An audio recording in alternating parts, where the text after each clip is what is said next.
Welcome to Toffee TV. It's the match preview. Stoke City at the Bet365 Stadium. There you go. Did you even know that?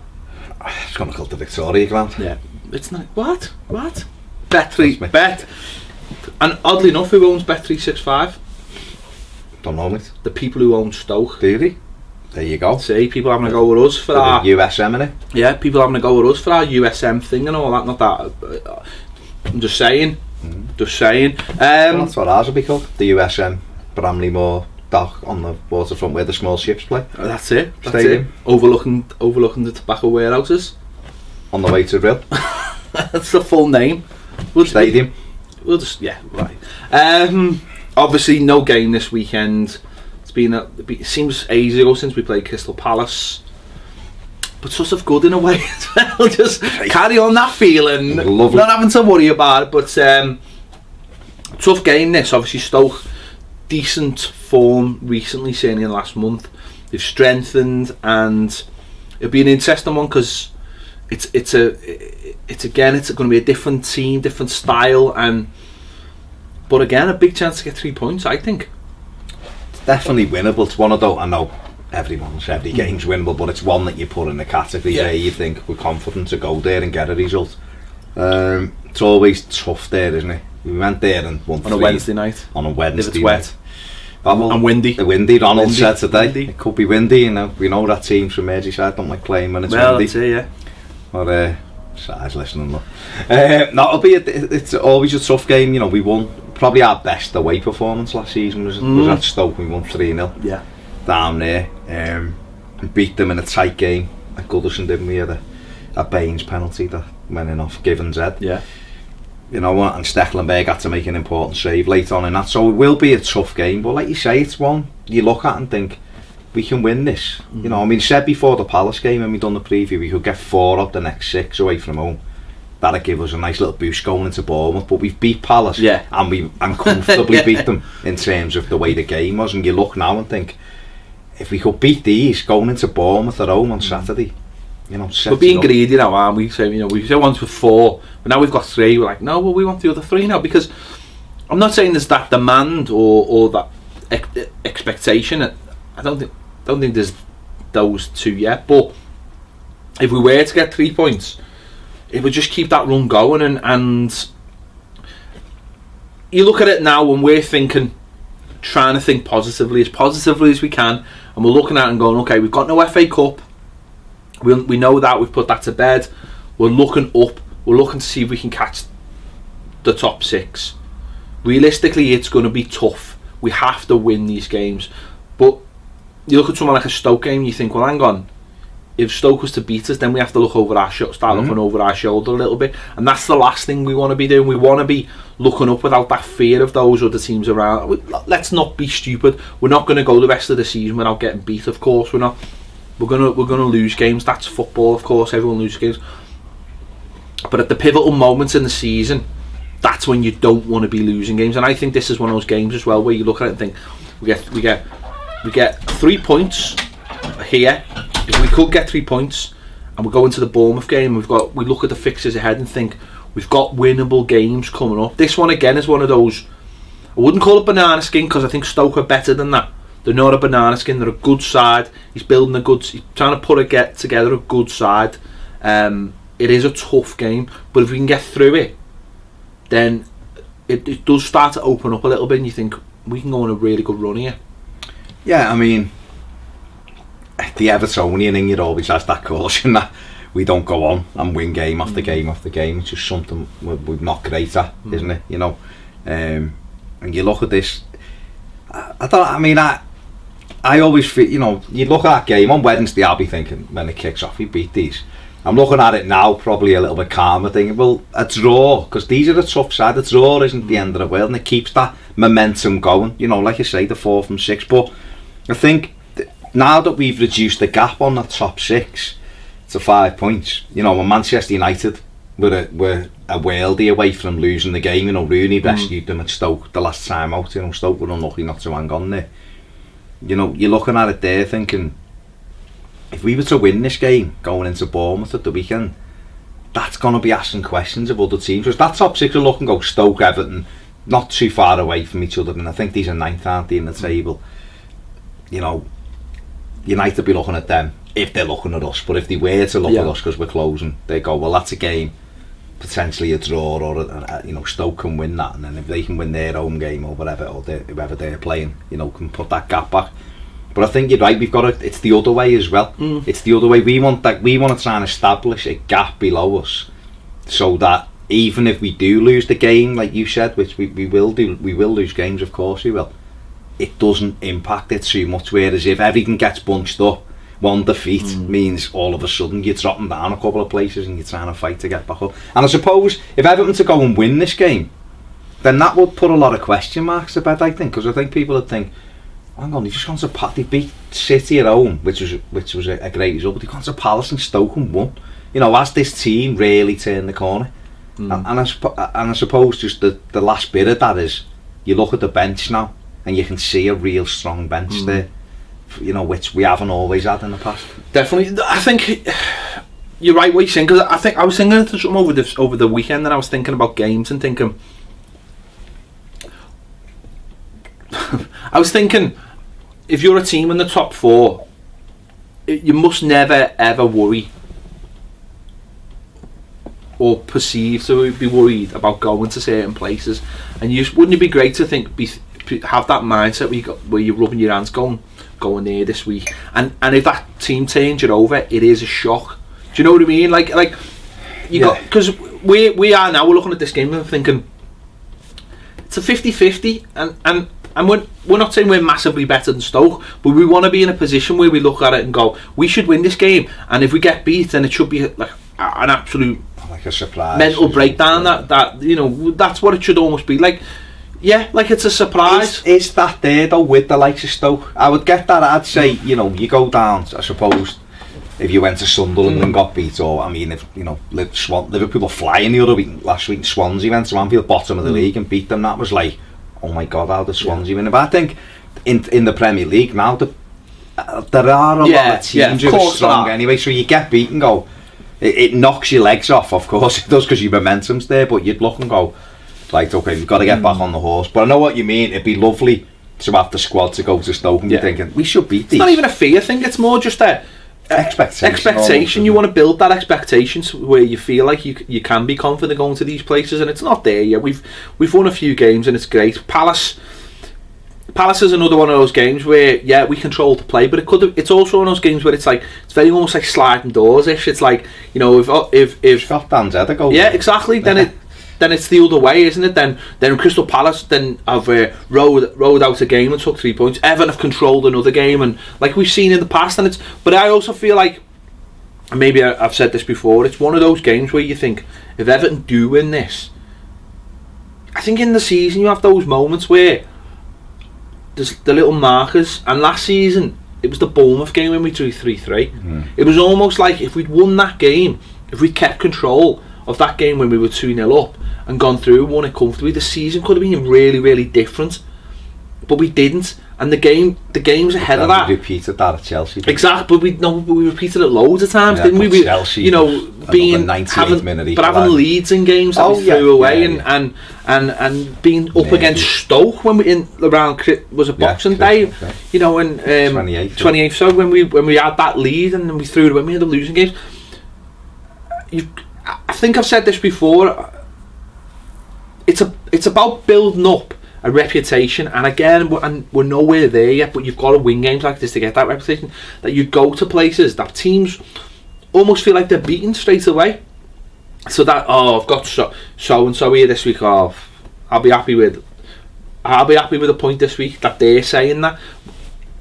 We have to win more of these games to get to that position. We're nowhere near that position yet. We're not getting ahead of ourselves. It'd just be great if we could go here, because I just think it does open up nicely. It would have the confidence would be there for Saturday. We could play Bournemouth, a good side, but we can go and, you know, open them up a little bit, and I can see where it's going.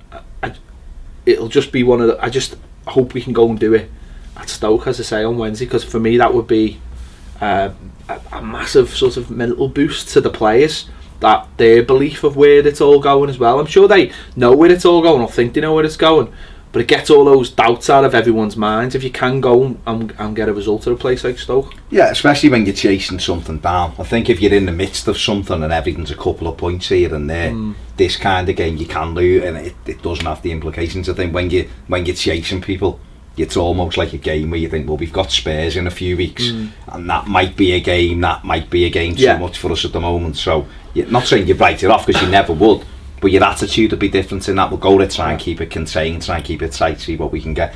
I'd expect us to be expansive here. But if I'm a Stoke fan, I'm looking at that thinking, they're 6 points ahead of us, beat them. You know, we're right back in. Yeah, that's the way they're looking at it. And they're not going to be looking going, oh God, it's Everton, you know, we're quaking in our boots. They'd be looking saying, these are a good side and they're on a good run, but no reason why we can't beat them. And I think we need, every season there becomes, you have a list of questions. Can we go to a top 4 side and win? Can we go and win a game against a team battling relegation and come away? Well, we did. We beat City comfortably. We've done Palace. Yeah. Can we go to a rival for the 7th place, say, if you want, because they are? Can we go there in a game that they have to win and come away with the 3 points? And if we do, we'll be sitting here Thursday doing the final work going, that was a big question. As I say, it is about winning these games to get that reputation. But also, you've mentioned it, you go to somewhere like Stoke in a few weeks' time and you have put these wins together, then suddenly you look at Spurs, you look at Spurs, and then you say to yourself, look at the form we're in on a great run, and suddenly things look completely different, because football is always like that. Things always look different depending on what form you're in. You're playing well, you're winning games, you look at the next game and go, we can win that. You look at the next few and you go, oh my God, we've got to go to Stoke. They're fighting for points, they're fighting. It just depends whatever moments you're in, isn't it, in football. But if we want to gain that reputation, we've got to beat the likes of Stoke. And I mean, football and styles, they're a bit weird, aren't they? Because they've just brought Berahino in. I don't know how fit he's going to be for the game. Maybe he'll play for the first hour, maybe he'll play for the last half an hour, I don't know. But you know, they've liked to play football, they've changed it around. They've gone sort of started going back to crouch a little bit, maybe a little bit more longer. They've let Bojan go on loan. I don't know if they've settled into. It's very hard, isn't it? It's weird how clubs get dragged into a style of play, and it doesn't matter, who the manager is. Maybe it's the makeup of the players. You've got a completely have a change of players, but they're a bit of a mismatch, aren't they, Stoke? And I think that's why the results are a bit of a mismatch. They've had a good January so far in the league, 1-2, drawn 1 against Man United. They lost against Wolves in the FA Cup, so they had the break over the weekend. But it's almost like they're sort of trying to take that next step. I think it's a little bit harder for them, just because they're not as big a club as us, and that's no disrespect to them. And sometimes the financial limitations of, because let's be honest, if you want to try and break into that top 4, 5 or 6, you need massive finances to do it. And if you're an owner, do you think, is it really worth throwing all that money at the wall to see if it sticks, when 95% of the time it's not going to stick? You know, that, like you just said, they'll be aiming for 7th place, like we are this season, and hoping that the European spots drop to 7th. That's what they'll be. That's their realistic hope now for the rest of the season. Yeah. So they'll be in that fight as much. You've got to say that. You've got to respect the fact that that's what they'll be going for. Yeah, they've got good players, a good manager. Okay, I think massive hindrance this season not having Jack Butland, which has been really disappointing for them and disappointing for the lad. Disappointing for us, because we were going to buy him at the end of the season. So it is going to be a really tough game. But if Everton can come through it, and if they get the 3 points like we did last year, then it's going to give us a massive leg up. Yeah, I mean, we've got they are a bit weird the way they play. The style kind of flits between 2 or 3 different things, but I think that's just because he hasn't found a formula that really works consistently for him. You know, he was struggling big time until he went to Watford a while ago, and he just changed the team. You know, he had a couple of injuries and he put other lads in. They came in and took the chance, and he got a positive result, and things improved a little bit for him then. And you do sometimes do that. We could say exactly the same. We went down to Watford ironically and got beat 3-2, and we were poor, and we were sat here going, what's going on here? We need half a dozen players in January to make this team competitive, and he's brought some kids in. He's found a way of playing. Everyone's responded. He's shipped out the lads, like you said, the ones that don't want to do the work and don't. And I remember you saying, just the dead wood. Oh, but I remember you saying early on, there'll be people some people aren't buying into it, and the ones who aren't buying into it aren't there. No more. 2 of them, or 3, 4 of them are all out of somewhere else now. So, you know, Stoke have got to try and get their way of playing. It was under Pulis, they had a way of playing, and it never varied, and it was effective. Mark Hughes, but it has a ceiling as well, of course, and that's why Mark Hughes has got that mixture of he's a gritty manager. The teams will always fight. He probably just hasn't quite worked out the best way to get them playing as fluently as he wants, and that's why we don't know what we're going to face. As Crouch is in there, they've got Arnautovic, who's a strong player who can cause you all kinds of problems. You've got, you know, even Sugarpuff teeth with that left foot can cause. Well, I think Joe Allen's the main one, isn't it? Joe Allen, who was the rider. I think the main. I mean, I know talking a little bit like Stoke a little bit too much, but I think we've had similar problems. Is you're limited by what you can bring in, aren't you? So so a lot of the times you mention Arnautovic there.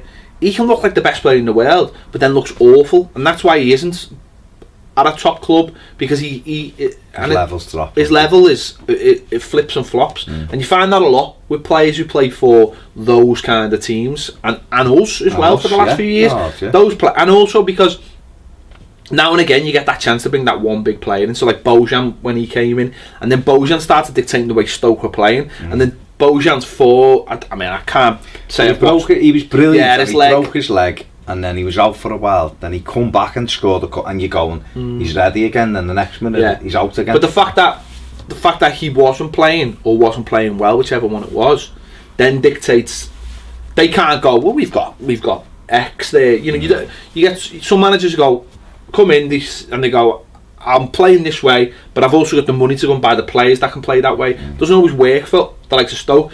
You can only go, we're going to play this week because we've got Bojan, but then next week we haven't got Bojan because he's injured, so we're going to play with Crouch. So we can't. We've got to go long. So it's a different way. Sometimes that'll get you results, because teams will look and go, they play Bojan, drops in the hole, make sure and the next minute he's there, the robot man's there, winning headers, and you're going, that wasn't how we planned. But it doesn't also help when you're trying to build it. They've also got Shakira, and his hips don't lie, and his breasts are like small mountains. Exactly. So you've just got to. They've got the mad Stoke. They've got loads of like little X Factor players that do, and then like when we've seen what they've done to us in the past. They just seem like turn up against us, and then they don't turn up for another like 6 months. That's the calibre of player that. But I mean, for us, you know, we're going into, obviously Ghana's not going to be. Human said Ghana's not going to be ready. You know. Isn't that a lovely luxury to have? Oh, I mean, we'd have had a nervous breakdown about 6 weeks ago. I didn't want them to get knocked out for obvious reasons. I'm thinking, he's doing all right. Leave him out there. I think we can. We're all right. We can cope for another week. Yeah, we can cope for now. I still don't think that's not going to make much difference to the other lot. Don't worry about it. But no, for all, I mean, it's great because, like we said, we sat here and we're going after Watford, Ghana's going soon, and we had our hands in our heads and all that, you know, and then. And Balassi. Imagine we still had Balassi fit now in this squad. I don't know where he'd fit in. It'd be him over Alice, wouldn't it? No, I know. But I'm saying, you know, you forget that we bought him 25 million quid and he's out.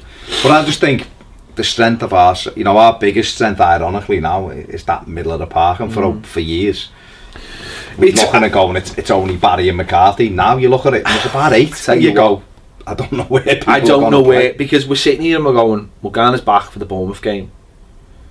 We've got Barry, who's playing alright. We've got Snidling coming in. We've got obviously the Kertwig himself, the Kaiser. He can't not play. Then you've got Ross. It just opens. James McCarthy, I mean, that's just a mad one, isn't it? He allegedly turned the 16 million. You just look at it and you just think, would you sell him? No. I wouldn't honestly sell him to the end of the season. I just think to myself, get to the end of the season. Do you know what? It's great when you're sitting here. We've got all these players, because you sit there going, you look at him, and then a week later you're like, now like we've just lost him. We lost him. Bessage coming back. Yeah. It's a shame. You know what? I know that slightly. It's a shame Bessage isn't maybe 6 weeks. Like further on, yeah. Because I'd put him on loan for the rest of the season. Would you? I really would, yeah. I'd just get him games, because he's not going to get games for us. But yeah, we've got loads of players, but then you just look at it and go, we mightn't have loads of players. I'd rather have loads of players than no players. But that's our strongest position, isn't it? My centre midfield's ridiculous. Park, the middle of the park now is probably as strong as I can ever remember it, in terms of having options. It's ridiculous. We've always had a couple of really, at times we've had some cracking midfields, and you look and go, even going back like the core and John Collins, and they were like good footballers. You look at this now, for that middle, the combinations, you could have 3 or 4 different permutations. I suppose what you can look at is, you look at Barry and you think, he can drop out because of the games, because of his age. At the other end of the spectrum, you've got Tom Davies, and you think to yourself, need to be pulled at some time he might go for a little blip, and you don't. And we've got the options now to go, you have a rest this week, son. You've got the Barkley conundrum of, is it him and Morales now? Does that? I know this. There's going to be a lot of people going about some players we need to bring in. You look at it and go, Romelu Lukaku. The manager said Valencia is his replacement. This is another video. No, I know, but I know it is. No, I know what you're saying. But I'm just saying, and then you go Morales, Ross Barkley. That's what I'm saying. But I'm saying the centre midfield allows this to push on. Then you've got all those options for centre midfield. Then Ross doesn't have to be a feature in centre. He can be a split. He can be the number 10, and that's what I'm saying. It's all that. It's like, if we have any major problems at right back, James McCarthy could probably go and play right back. Do you know what I mean? There are these subtle options that they're not necessarily ideal. Mason can go there, can't he? Exactly. And Jax can come back. That's what I'm saying. There are them. We that centre midfield now. Those players can be. David Moyes would have a field day. He could make a whole team out of our centre midfield practically the way he used to. I think he'd love a whole team out of our centre midfield, to be fair. But no, I think we've got and it's going to be interesting, because because the temptation would be again to say leave Barry up. He's had 10 days rest. So you're thinking, does he need that? Hardly. But then Snarden's had 10 days of training. Well, he hasn't had 10 days because they've all had their own little holidays. But yeah, I think I'd be tempted to put Snarden in for this one, because I think physically he's a tall player. He's at a physical side. They're a tall side as well at times. It's one of them. And also because it is a Wednesday and we've got a game Saturday, and there can be changes made in that meantime, But then it depends how he approaches the game. But the options are there. The options are there, aren't they? Garner's going to be back in the 18th against Bournemouth, isn't he? Without the question. Of course he is. So you look at that and go, who's missing out there? And especially, if he brings a couple in before, because obviously we're filming this before the window shuts, and we know that they're still trying to bring a couple in. If a couple more come in, you know what I mean? You're going to be looking, going, who's missing out here? But this is great, though. That's what it's about. This is great. This is where people have to start looking at it now and going, this is what we always wanted. Yeah. This is what you always wanted. Just forget about. But like, imagine having a bench where you look at it and go, he's the worst one on our bench, and yet he's good. Do you know what? If you know what I mean, I don't think you'd ever look and go, he's the worst one on the bench. But having a bench where you're happy with all the players, you look and go, they're all sound. I don't care if I'd be happy with any of those players starting. Do you know what I mean? Yeah. Rather than going like we've had, I'm no disrespect to Cleverley, because he gave us all the time for Everton, as Oviedo did. But you look at them and go, or Kone, don't you look and go, I don't want them coming on, or don't want them in this. But you look at that bench now, and you've got Stekelenburg, who we were all, I think Ronald Koeman said in his press conference, a goalkeeper now for the summer, rather than now. Stekelenburg, you've got Jagielka, who's been our captain, and then you've got, say it's James McCarthy, Saturday, say it's Garner on the bench, and Schneiderlin maybe, or Gareth Barry, and then Valencia, Lookman, or another two come in. You look and go, I'd be happy with all of these playing. That is that's where Everton, that's where we're heading. And there's a mix, there's a nice balance of youth and all the way through there, isn't there?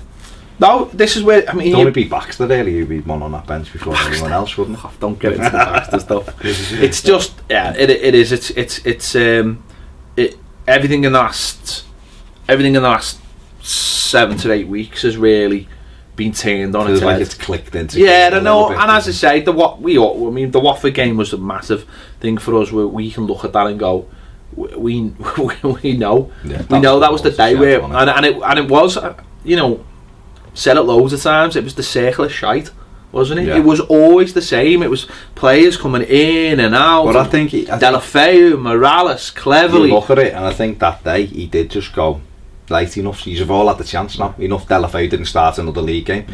Enough's enough. In fact, I didn't think he started another game, did he? He came on at half time against Leicester. So it was that day. It was like, yeah, that this is it now. You're done. You don't run around like this and don't put these tackles in. You're done. I think McCarthy, you know, from there we've been able to kick on, fortunately, and other things off the pitch are heading in the right direction. So it's good. But this does represent enough. Just to go back to the game, it's going to be really tough. We're going to have to defend really well because these will ask a lot of questions. We did against Crystal Palace. We did against Crystal Palace, but he's surprised. You're not surprised, but he's also said today Joel's like is the number one at the. He didn't say he's the number one. Well, he said he was playing. He did say he was playing. The number one. But it'd be ridiculous. But to I think like the fact else, that I like the fact that he didn't say he was the number one. I don't think you need a number one, do you? You need a number one. Don't get me wrong. I don't. But you don't need to say. This is an old football adage that football managers have been doing for ages, and it's bollocks. It's like all the other things, like you've got to sell unhappy players, all this shit. The football. Slaven Billets might disagree. No, but I agree with that sentiment. But it's all this. It's all these things that footballers say to convince us why they should like.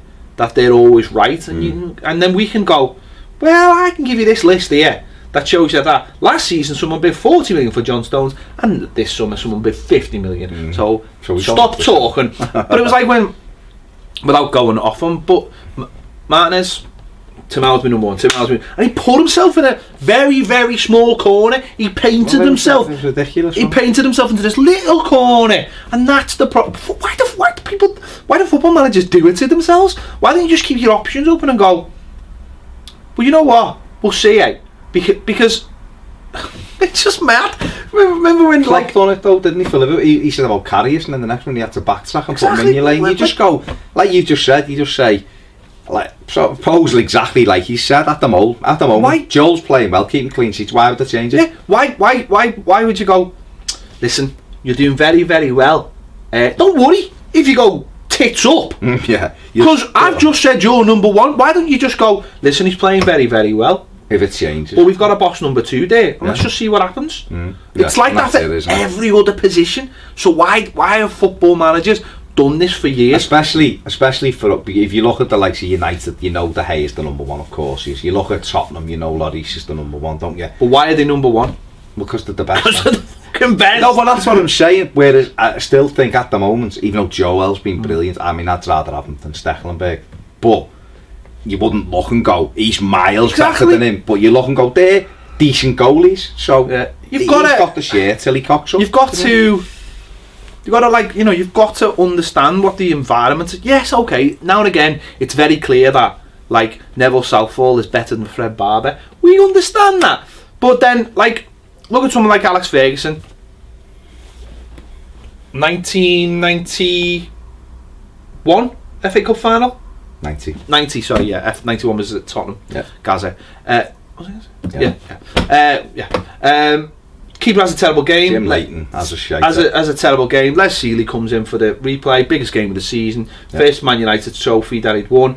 You do it. You've got to do it. I mean, when you look at that was an unbelievable decision. Because Jim Leighton he did have a bit of a mare. But he'd been number one for like 4 years. He was number one. Yeah. And they had a replay. Ferguson hadn't won a trophy. His back was up against it.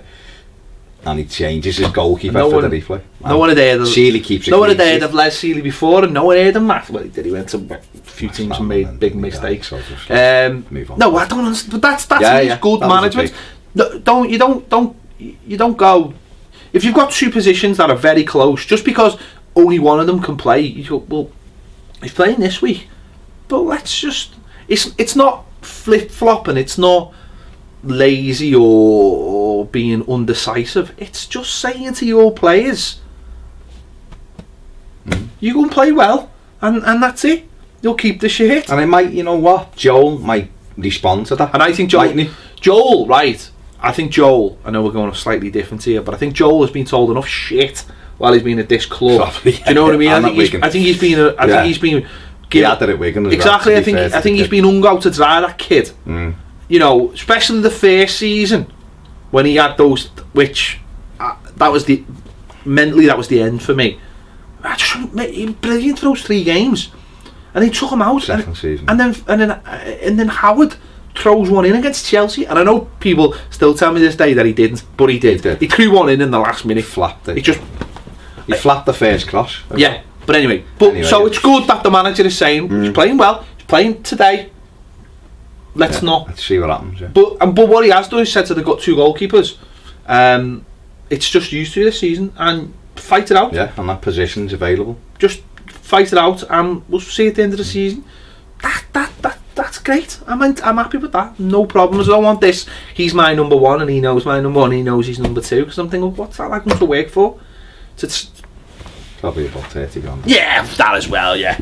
And it's little dog. Nice dog. Yeah. And he's boss at kicking balls into basketball. He's really good at doing that. Isn't he? Really good at doing that. Filming it. Whoever films it's boss. His bird must have a steady hand.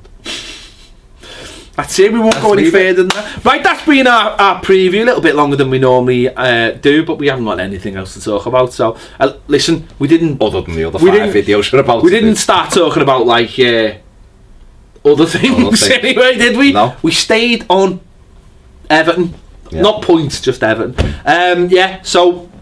Thanks for watching. Make sure to check out our starting 11 for this when we put it out, and a couple of videos to do with transfer deadline day. Baz will be holding down the fort, probably at home. At home, yeah. Yeah, at home, and I'll be in London, doing stuff. Yeah. So some also got to work. I go to work as well. I just don't go to London to work. Thanks for watching Toffee TV. We'll see you later.